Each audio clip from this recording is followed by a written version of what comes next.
Good morning, afternoon, and evening, and welcome to this webinar titled New Insights in Osteoporosis Management within FLS.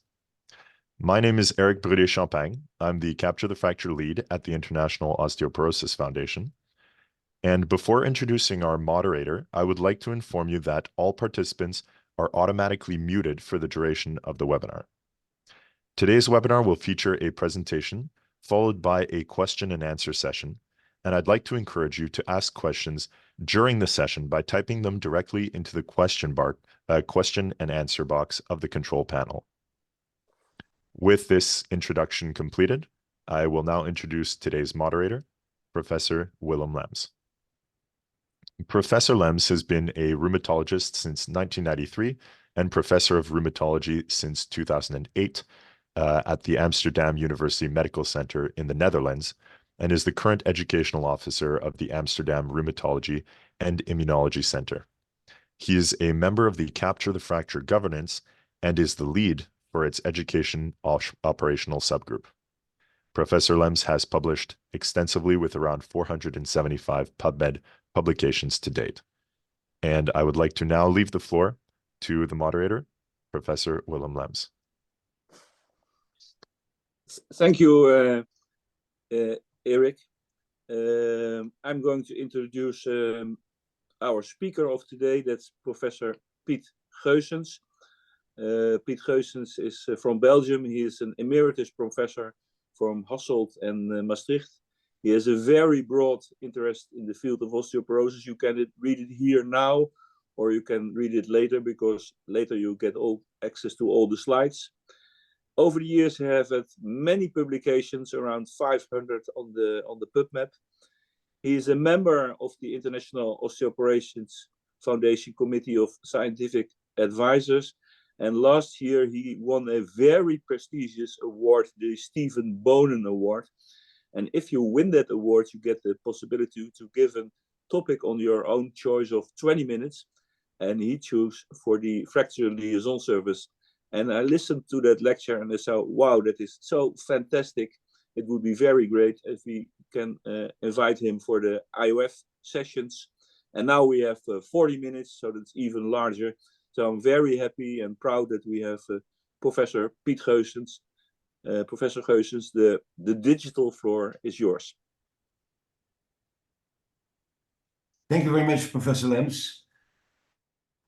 Thank you very much, my good friend, for inviting me for giving this lecture for the IOF, and I'm very grateful to the IOF and to yourself to indeed present this presentation. And I will review with you the new insights in osteoporosis management within the fracture liaison service, and I will use the abbreviation FLS. These are my disclosures, but in fact, I have none in the context of this presentation.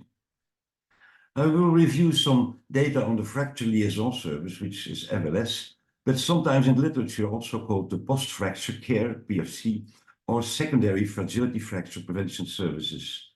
I will not review the orthogeriatric care after hip fracture because of loss of time.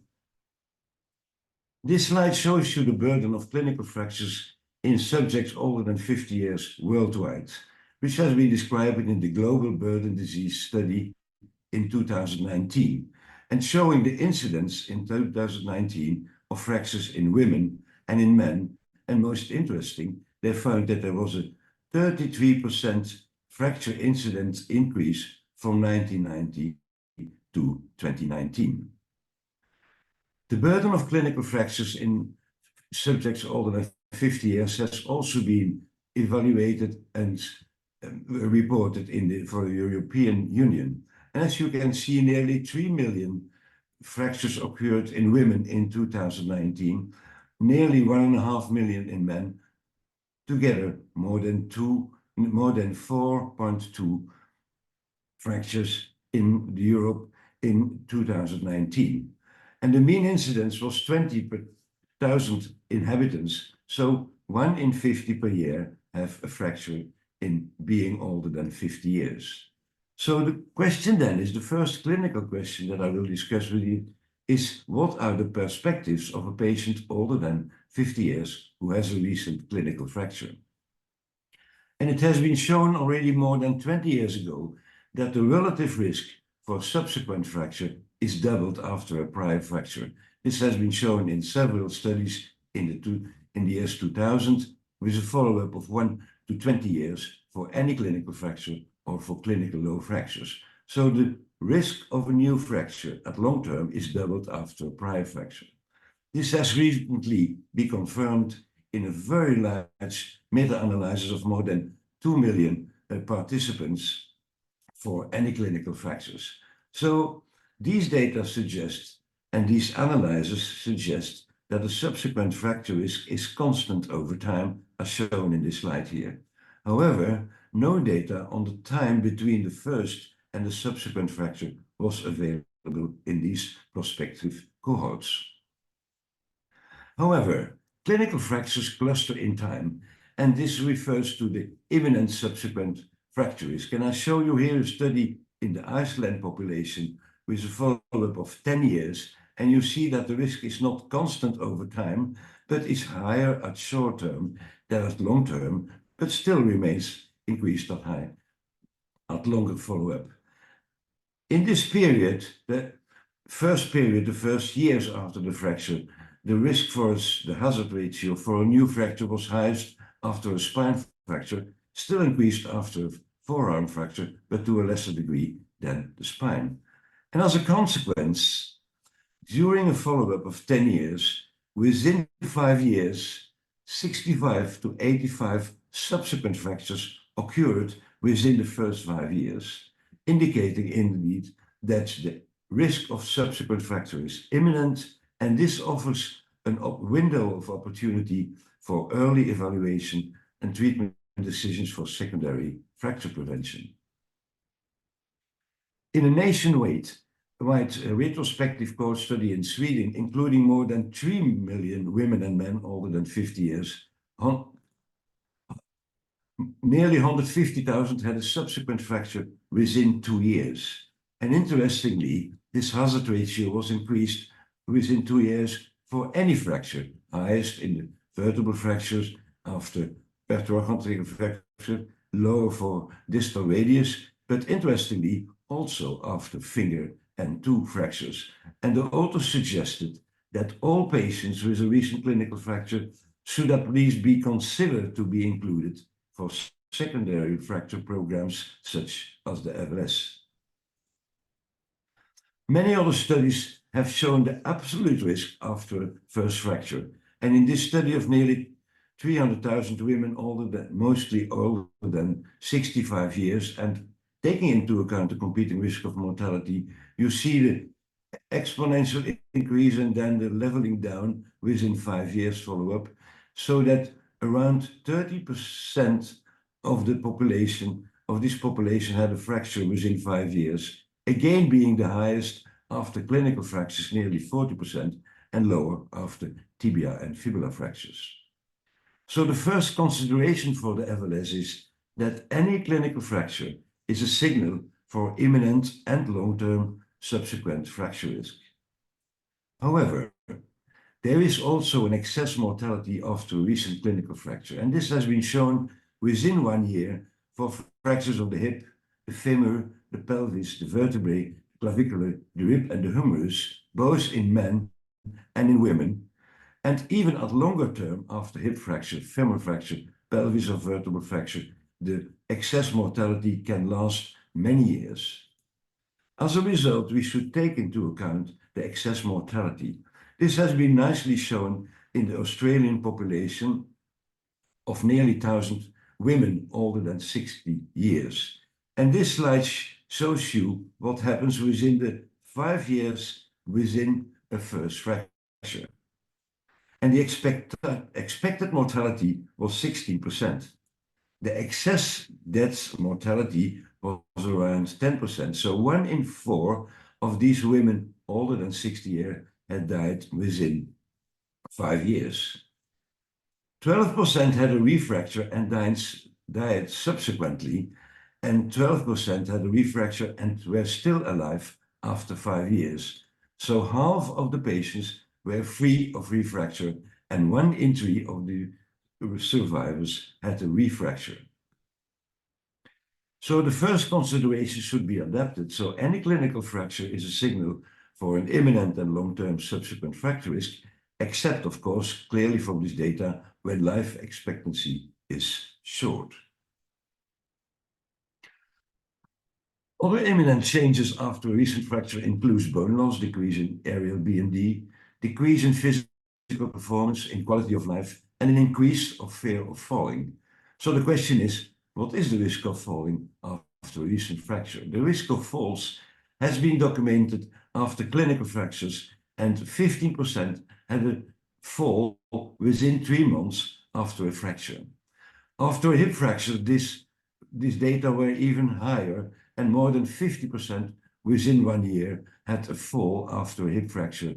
Half of them one fall, half of them recurrent falls.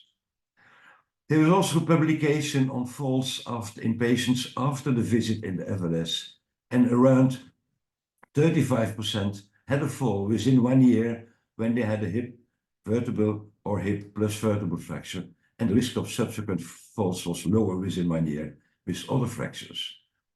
In a study with a 3 years follow-up of patients who had visited the FLS, the incidence of fractures was within 1 year 40%, and within 3 years was 60%, indicating the high incidence of falls after a fracture and after visiting the FLS.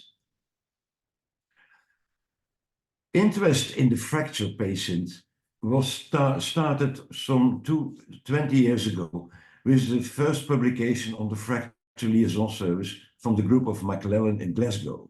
And since then, there is a moderate increase in the publications on post-fracture care.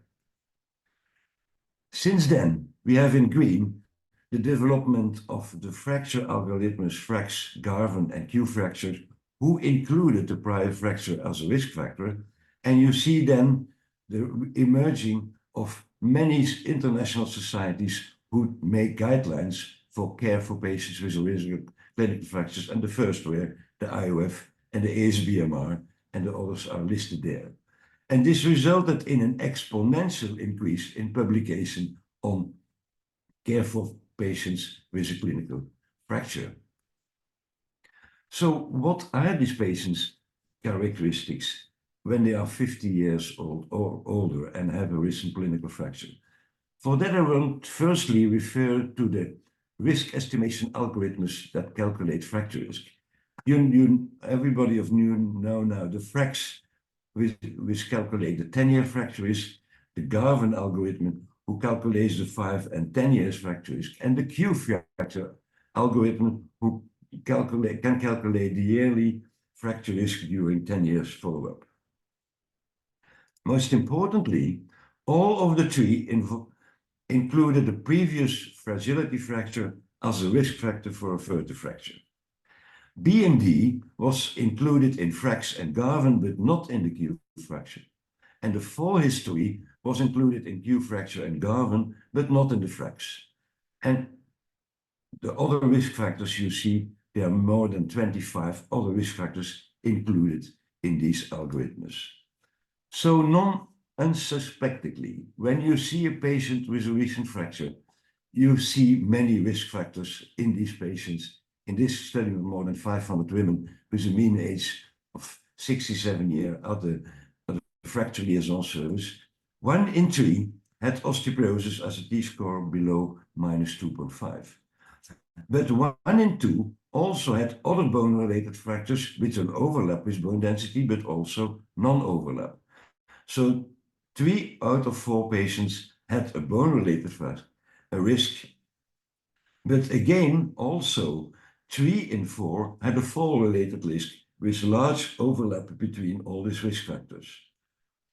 In a study then of more than 1,200 patients visiting the FLS, and just based on the medical history of the presence of bone and fall-related comorbidities and medications, indeed, according to the age, around 20% had only bone risks, around 10% had only fall risk, but an increasing percentage in red had a combination of fall and bone-related risk. So at the age of 70, for instance, nearly 80% of the patients had and/or a bone or fall-related comorbidity or medication just by the medical history. So when we see a patient with a fracture, we should put this fracture in a wider, but also in a deeper context, taking into account the bone factors that contribute to bone strength and the extra-skeletal determinants. For bone strength, we don't go in detail, but I give you a review. It's about size, it's about shape, it's about microarchitecture, it's about bone competition. But in clinical practice, we can only measure by DEXA the areal bone density, which is in fact the mineral projected over the two-dimensional area. On the other hand, apart from the bone strength, we have the extra-skeletal determinants. For the spinal fractures, these include spinal overload. But for the most non-vertebral fractures, it is about trauma, falls, the response to falls, the neuromuscular coordination related to sarcopenia, muscular power, cognitive function, and general health. So the patient with a fracture can have and/or a bone problem or an extraskeletal problem. And indeed, the recent large prospective meta-analysis of more than 2 million participants looking for the long-term risk of any recurrent clinical fractures indicated that in those cohorts where the bone density was measured, the unadjusted risk for subsequent fractures was 1.8. Adjusted for BMD, it was 1.65. So the proportion of risk from areal BMD alone was only 14%. From this, it can be deduced that fracture assessment tools such as FRAX provide a readily available approach for stratifying population to assess subsequent fracture risk, but it is largely beyond AMD as showed in the previous slide. So FRAX can indicate a fracture risk, but cannot provide the interpretation into the mechanisms of leading to bone fragility. Indeed, in a large study in men and women older than 55 years, it was shown that most patients with a non-vertebral fracture do not have an osteoporotic phenotype based on areal BMD. This means that areal BMD has a high specificity to bridge fractures, so the osteoporotic phenotype with a low bone density below -2.5 t-score has a high risk of fractures. But the areal BMD has a low sensitivity. This means most patients who fracture do not have an osteoporotic phenotype. And this raised the questions, what is the role of other bone-related risk than areal BMD? And secondly, what is the role of extraskeletal risks? And therefore, I will now review that bone evaluation of the FLS is more than assessment with DEXA areal BMD, which we perform in daily clinical practice. And it is known from recent studies that at a similar BMD in young adults, with a similar BMD, they can have a lower bone mineral content and a lower area, or a higher BMC but a higher bone area. So very different bone structures with similar BMD, which means that with bone changes over age, the loss of bone found by areal BMD can indeed occur with very different mechanisms in terms of microarchitecture. And how can we study that in research in clinical patients? Well, we can now measure with high-resolution peripheral quantitative computer tomography the microarchitecture of bone in the forearm and in the tibia. And this slide shows you that we can separately now evaluate the trabecular and the cortical bone compartment in terms of structure. And secondly, we can, using these data, calculate in vivo the strength of bone at these measured sites. And bone microarchitecture parameters using high resolution QCT have been related to clinical fractures, indeed independent of areal BMD. And this has been shown for nearly all cortical parameters like cortical BMD, cortical area, cortical thickness. Each of them are significantly related to fracture risk. And the same is true for trabecular parameters and the calculated fracture rate. But more interestingly, these risks are independent and stay statistical significant after adjustment for the areal BMD of the femoral neck and after additional correction for adjustment for fracs. And in hypothesis-driven analysis, it was found that the composition of decreased trabecular bone density and an increased cortical porosity predicts imminent fracture risk within 2 years in this study, better than BMD, better than fracs. We live now in new times where we can use artificial-driven analysis. And in this study that I showed you about the microarchitecture, the artificial-driven analysis showed 3 phenotypes. First, there was a healthy phenotype with a normal size of bone, a thick cortex,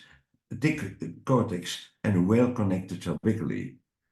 A second phenotype was identified having a normal size, but thinning of the cortex and degradation of the trabecular bone structure. And interestingly, a third phenotype was identified, being the low volume phenotype with a smaller bone, a thick and dense cortex, and deficits in the trabecular bone. And interestingly, these low volume and low density phenotypes were related to the further fracture risk independent of areal BMD, showing that microarchitecture is something more information than BMD alone. So the second consideration is that disturbed microarchitecture is a risk factor for fractures beyond areal BMD. How can we now translate these findings to daily clinical practice? And for that we have a very interesting data. Indeed, vertebral fractures are a reflection of bone microarchitecture independent of areal BMD. And this has been shown that vertebral fractures are predictors of vertebral fractures and non-vertebral fractures independent of BMD, and that the microarchitectures in our patients with a fracture is highly more deteriorated when they have a vertebral fracture than a non-vertebral fracture, and even higher if they have the combination of a non-vertebral fracture and a vertebral fracture. Is it therefore useful to look to vertebral fractures at the fracture liaison service?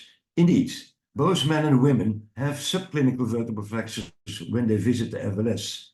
And this is increasing with age from 50 years on, but especially from 60 years on. The prevalence is found after any kind of fracture, minor, major, or hip fracture, and interestingly, also at any BMD. So when we implement the vertebral fracture assessment by DEXA and look to every patient with a non-vertebral fracture and look to the imaging of the spine, indeed, 1 in 4 of the patients had a grade 1, 2, or 3 fracture, and 1 in 6 had a grade of 2 or 3 vertebral fracture, indicating that the patients who visit, these patients who visited the fracture liaison service, indeed the non-vertebral fracture was a second fracture because they had already a subclinical vertebral fracture. And therefore, under the direction of Professor Lems, the IOF has proposed that the DEXA VFA imaging of the spine should be performed in all patients visiting the FLS, as 2/3 of the vertebral fractures are subclinical, and they reflect the presence of more severe microarchitecture deterioration. Thirdly, a prevalent vertebral fracture may modify the risk category. Patients with a vertebral fracture have a higher risk than the others. And thirdly, it allows diagnosis incident new vertebral fracture for optimal treatment monitoring. So a third consideration for the FLS is that a full fracture history of the FLS includes imaging of the thoracic and the lumbar spine. But as I showed you earlier, the fracture PSO of the FLS is not only bone, it needs more than assessment of bone. And indeed, by just the medical history in green, we found that more than 20% of patients had a history of metabolic bone diseases before the fracture. In men and women, increasing with age, increasing with severity of fracture, and increasing with bone density. With a limited laboratory examination in these patients with bone-related metabolic bone diseases, we found in red, again, new diseases who were not known before the fracture. And in yellow, I saw then the prevalence of metabolic bone diseases in these patients with a recent fracture. It's more than 40%, again, in women and men, increasing with age, increasing with fracture severity, and increasing with low bone density. So the FLS associated metabolic bone diseases are frequent and found at any level of areal BMD. And secondly, they may contribute to osteoporosis severity, but also to inadequate treatment responses. And for those of you who are interested in secondary osteoporosis, I recommend the recent extensive publication by Professor Ebeling, including nearly 900 references about secondary osteoporosis. In the context of comorbidities, it is also interesting to know what is the cardiovascular risk. And this slide shows you the results in more than 300,000 adults 50 years old in Denmark. And in the women, 7.3% had a history of stroke and 6.4% had a history of myocardial infarction. So when we look to the patient globally for risk factors, for instance, in this study for the 1 year imminent risk of non-vertebral fractures, bone density is important, any fracture history, age of assessment, but also recent falls, also the cognitive status, also the physical functioning, also the general health, all contribute to the imminence of non-vertebral fractures within 1 year. So the fourth consideration for the FLS is that patients with a recent clinical fracture have frequently associated diseases, comorbidities, and extra-skeletal risk factors, and these are again also related to imminent subsequent fracture risk. So the question is then how to implement the fracture liaison service. And I don't go in detail, there will be other webinars of this, but just to review the 11 key performance indicators of the IOF and other organizations, and which we translated in the Netherlands as first, try to identify all patients with a recent clinical fracture, do a risk assessment including DEXA, VFA, and fall risk evaluation, investigate with laboratory before treatment, treatment initiation with anti-resorptives with anabolics in high-risk patients, and fall prevention in fallers, and not forgetting the follow-up in collaboration with the general practitioners. But other webinars will go on this more in detail. Interestingly, for the IOF and the Capture the Fracture initiative, they stress the importance of data completeness, which you should indeed study in your center when you use the FLS. For those who are more interested in the Capture the Fracture partnership, there is a recent publication of Javite in collaboration with the IOF about post-fracture care. You want to start it, you want to expand it, or you want to start new post-fracture care FLSs. Now, what is the effect of implementation of bone and fall-related phenotypes at the FLS? So FLS has been shown to increase the clinical evaluation by DEXA and VFA, laboratory investigation, and fall risk evaluation. It has been shown to increase the diagnosis and treatment of underlying disease and to provide adequate calcium, vitamin, and protein intake. It increases the treatment initiation with specification of the risk, of the level of risk, and it contributes to the persistence of treatment. But most importantly, recent meta-analyses have shown that fracture care is associated with a significantly lower imminent 2 years probability of subsequent fractures, minus 30%, and of mortality, at least in the pre-post analysis, of 35%. But it should be said that we need better morphology to further evaluate the effect on FLS. The expected benefits and budget impact have been studied by microstimulation, and it has been shown that when starting an FLS, it was highly cost-effective at around more than £8,000 per quality gained over 5 years. So a cost-effectiveness approach, and this has been also shown when using the cost-effective analysis in the Dutch real-world population, where indeed the FLS was cost-effectiveness not at €20,000, and it remained cost-effective across different age categories, and the higher the treatment initiation rate, the greater the cost-effectiveness of the FLS was demonstrated. But, dear colleagues, ladies and gentlemen, we should be humble, because when we organize an FLS, at least in our center, 40% of the invited patients did not attend the FLS. And this was in more than 2,000 patients. And risk factors for non-attendance were being male, living alone, higher age, low income, low education, and frailty. But most interestingly, from the patient perspective, many patients indicated that they were not interested in their bone strength, although they did not think that their fracture risk was increased after a fracture. And most importantly, many patients did not perceive to have had an advice to do a DEXA or to visit the FLS, so indicating the role of healthcare professionals to decrease the non-attendance for FLS. And many initiatives have now been started and need further studies, and I give you such a review of the patient communication, and a study showed which was the best method to evaluate the fracture risk and to communicate it to the patients. And most patients understand the traffic light presentation, and that contributed to convincing for treatment initiation. But we should not forget, when we use fracs in patients with a recent clinical fracture, it should be adjusted for the recency falls, fractures, and the number of previous fractures.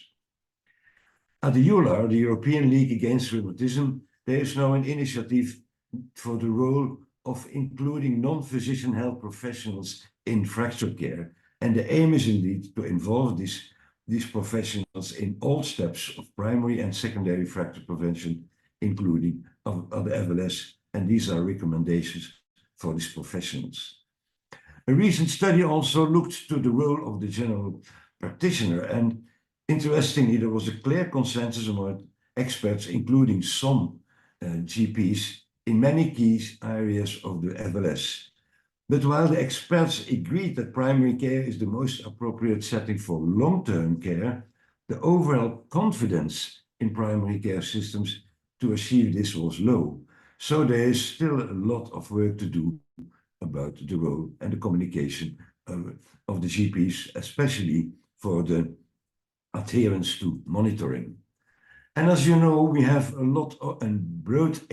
broad spectrum of medications for drug treatment in high-risk patients, mainly the anti-absorptives, and in very high-risk patients, the anabolics. I don't go in detail here. And in the pivotal randomized controlled studies, 3 focused on recent fracture, and zoledronate was more effective than placebo in recent hip fractures.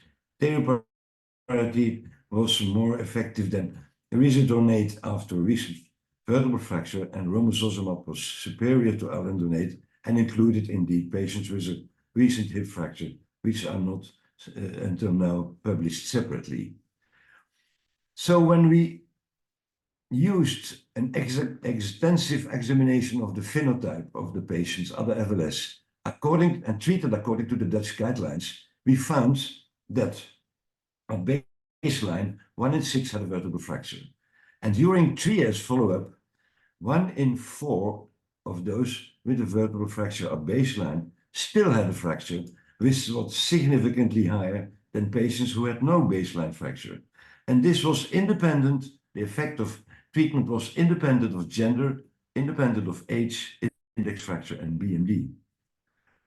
Furthermore, we evaluated the incidence of falls by a weekly diary, and these nearly 500 patients reported nearly 1,000 falls during 3 years follow-up in a weekly diary. 40% had one fall, 5% of falls resulted in a fracture, and nearly 80% of fractures were fall-related, half of them after a first fall.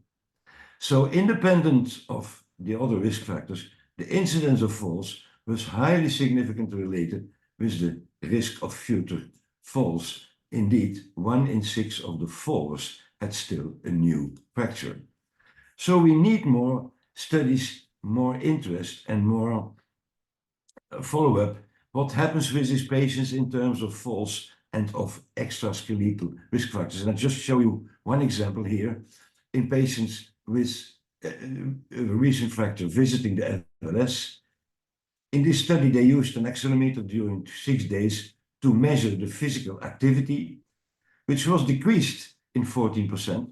They also measured the physical capacity by a 6-minute walking time, and they found that 29% had a low physical capacity. So 1/3 of the patients who visited the FLS had a clearly extra-skeletal risk factor for falls and thus for fractures.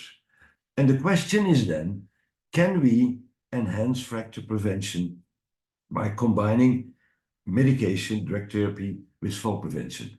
And these two studies, one with a high intensity training and the other with a low intensity training, indicated then when you combine the training with anti-resorptive treatment, there was a higher increase in BMD than with exercise alone.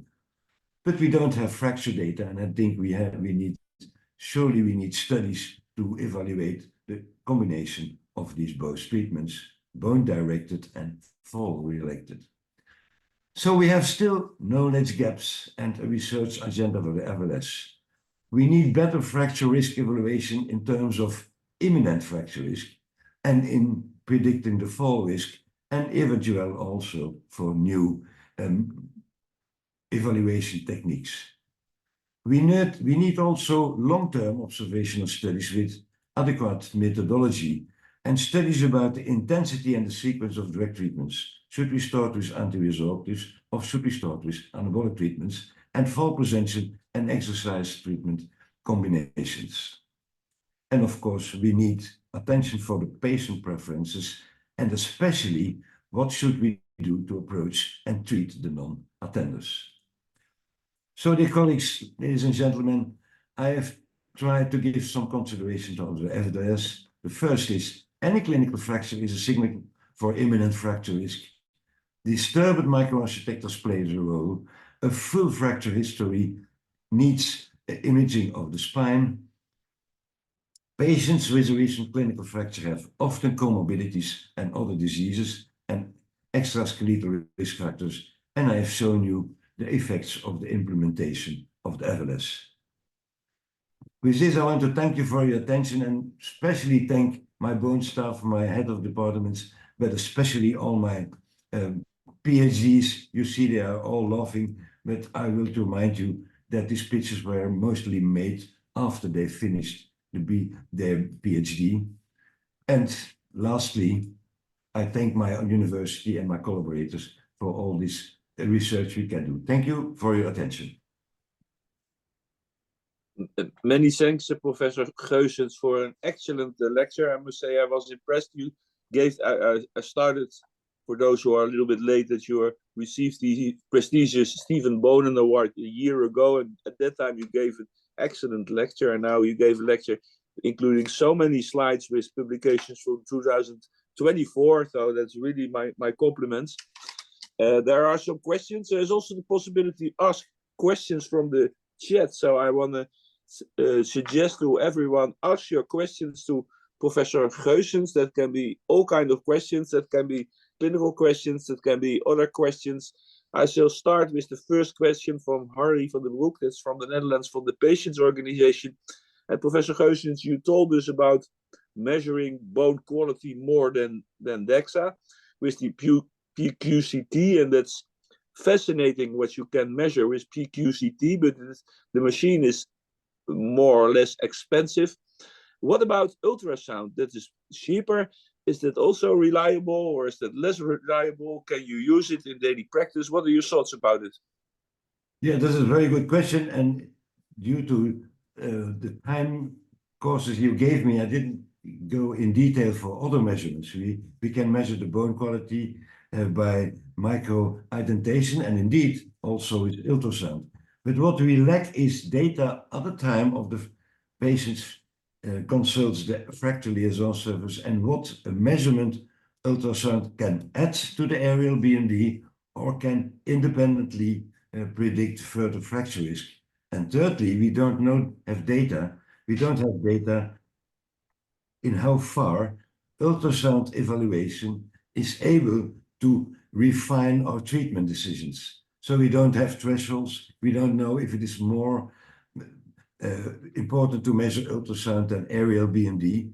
But indeed, it should be further studied because, and the major reason is that areal BMD does not tell us everything about bone. So areal BMD is one thing, the presence of a vertebral fracture, and we need further studies about ultrasound. Good suggestion, thank you. I hope that I'm able to stimulate more participants to ask questions from the chat. Maybe you ask more detailed question or just clinical questions. I have a more clinical question for Professor Geusens. More or less all of us are working at the fracture liaison service. And what do you do with the 65-old lady with a fracture of the wrist? It's your FLS. And she has the lowest T-score of -1.7. So that means no drug treatment, or is that too simple? Do you measure other things that can be a reason for treatment, or how do you do that in your daily practice? Well, this is a very good clinical question. This is a patient that we regularly see.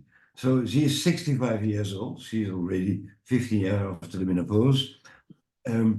What we need in this patient, additional information, is does she have a vertebral fracture? So we need imaging of the spine before we can say what is the fracture history of this patient. So 1 in 6, she will have a vertebral fracture, so she's at high risk. Secondly, I've shown that most patients with a recent fracture do not have osteoporosis and have osteopenia like in these patients. So she is still at high risk, but short term, because she has a recent forearm fracture and she is already 65 years old. If that lady, on top of that, tells us that she falls regularly, then we need also fall prevention. So the data you show us, 65-year-old and a T-score is not enough to know everything about the patient. We need to know if she has vertebral fracture, and we need to know if she is a faller. If then she has a high risk and a vertebral fracture, you should consider treatment with anti-resorptives. But if she has in addition vertebral fracture, you could consider at this age also the use of anabolic treatments.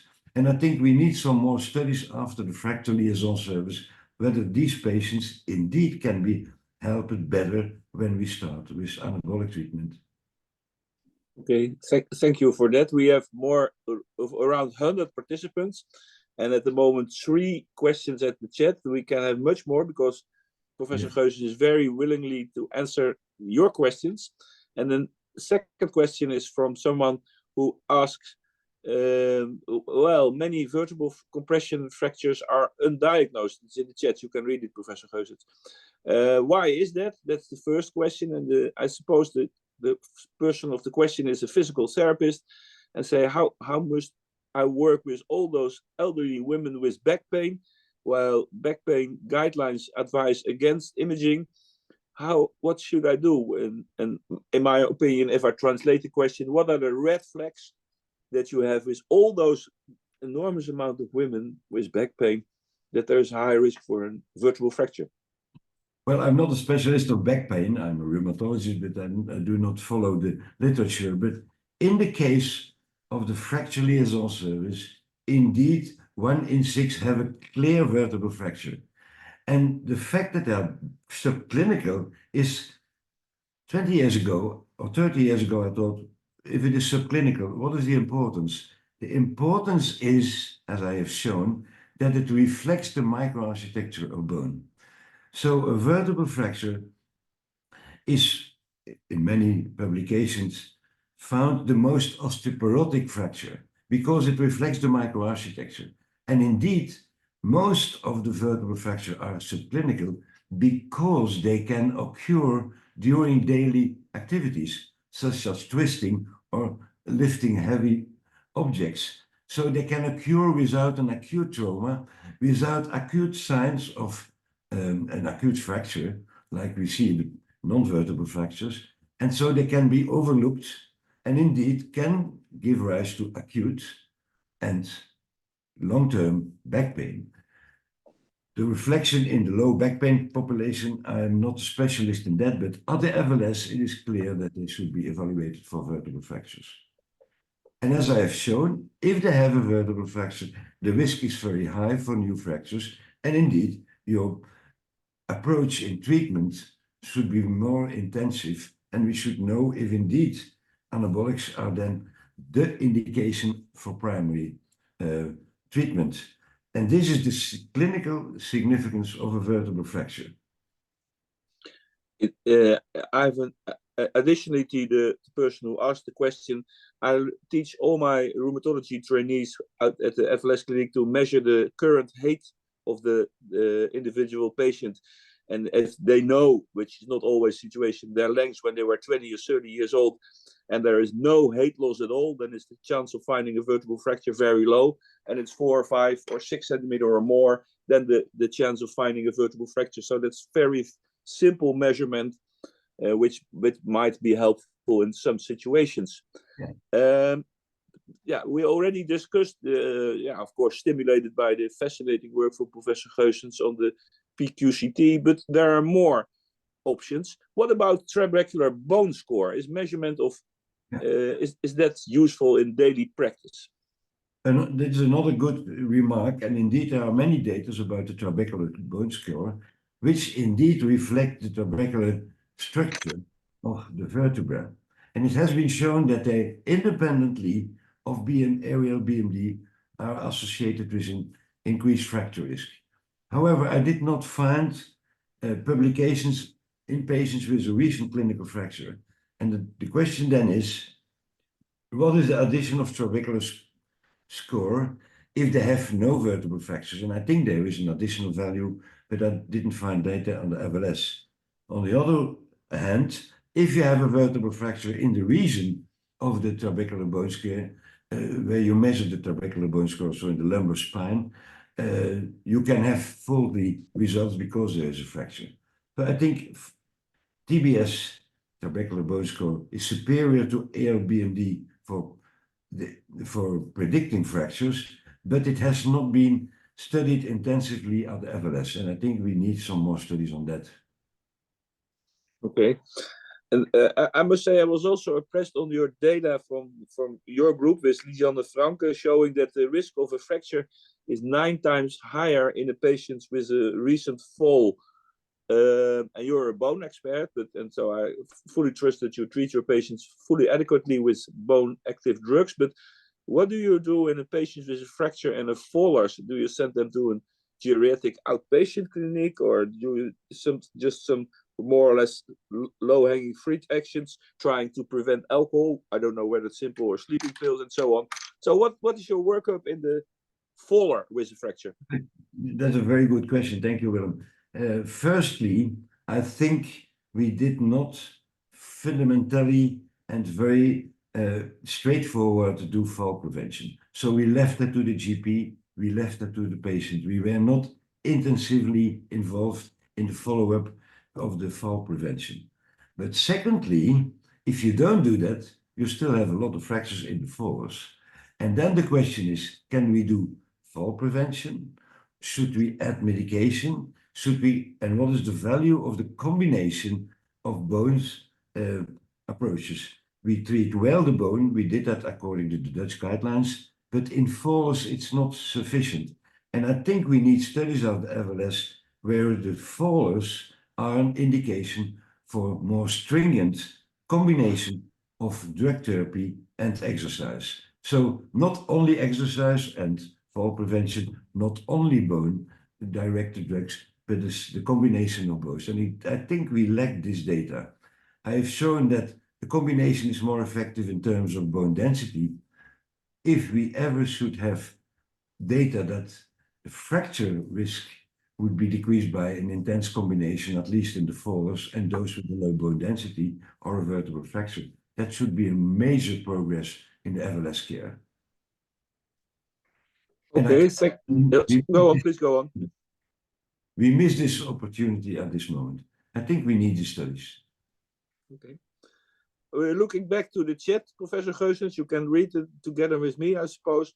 A question from Annette Raso, and sometimes the clinical questions are the most difficult, so the most intriguing. So maybe other participants will ask more questions to us.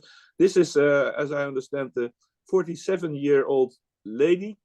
She has breast cancer, a normal DEXA, and then she has 2 vertebral fractures, torso 11 and 12. There's no trauma. And the question is it osteoporosis or secondary osteoporosis? The fracture is not so high. No, no, okay. So, Professor Geusens, will you give comment on this elegant question?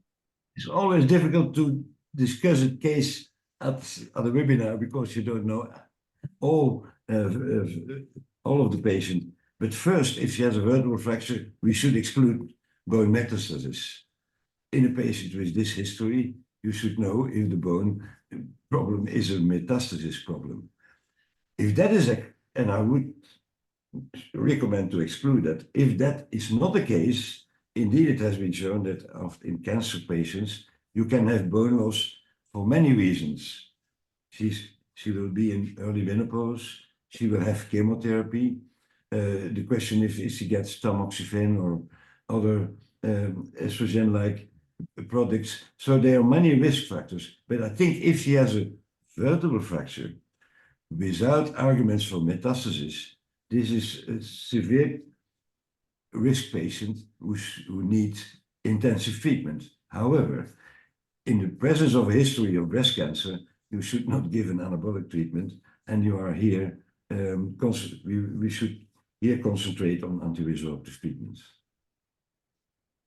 Okay, that's a clear answer for a difficult but intriguing question. Thank you for that. And we have another broad question. Would you advise to start with oral alendronate versus IV bisphosphonate after the first vertebral fracture in the patients who has no other significant fracture risk? So a patient with a vertebral fracture, is it just alendronate or is it IV bisphosphonate or whatever? What are your thoughts about it, Professor Geusens? But again, there is a vertebral fracture. The question is, what is the BMD, areal BMD? What is the fracture history? Did you have a clinical non-vertebral fracture? The vertebral fracture, is it only found at one place or are there more vertebral fractures? Thirdly, what is the severity of the vertebral fracture? And when you have all these data together, you can say that you can deduce, let's say at an age of 65 years, that the risk of subsequent fractures is high. And whether you give them alendronate or zoledronate, this depends on the communication with the patient. For alendronate and for zoledronate, we have enough data that we can prevent subsequent fractures if they have a vertebral fracture. Whether you choose between oral or intravenous, I think this needs communication with the patient. It needs the availability of these treatments. I mean, patients have to come back for infusions once per year. They have to be followed up. While many patients will be happy with alendronate. But I don't think there are data that one or the other bisphosphonates are better in subsequent fracture prevention than each other. I fully agree with you. I would add to the person who asked the question, it's always good to mention the grading of the vertebral fracture. Let's say a grade 1 fracture according to Genan between 20 and 25% is maybe not so serious, but grade 2 or 3 is much more alarming, of course. I have a final question for Professor Geusens. You showed one slide that McLellan started 2003 with the first fracture liaison surface. We are now 20 years further. And the more philosophical question, what is now the biggest step, one step or two steps over those 20 years, if you are able to overview the whole field? What are the big steps forwards over 20 years? Well, I've tried to give them and to present them. Yeah, but The major is that a patient with a fracture needs post-fracture care and evaluation. That's what we didn't know that before.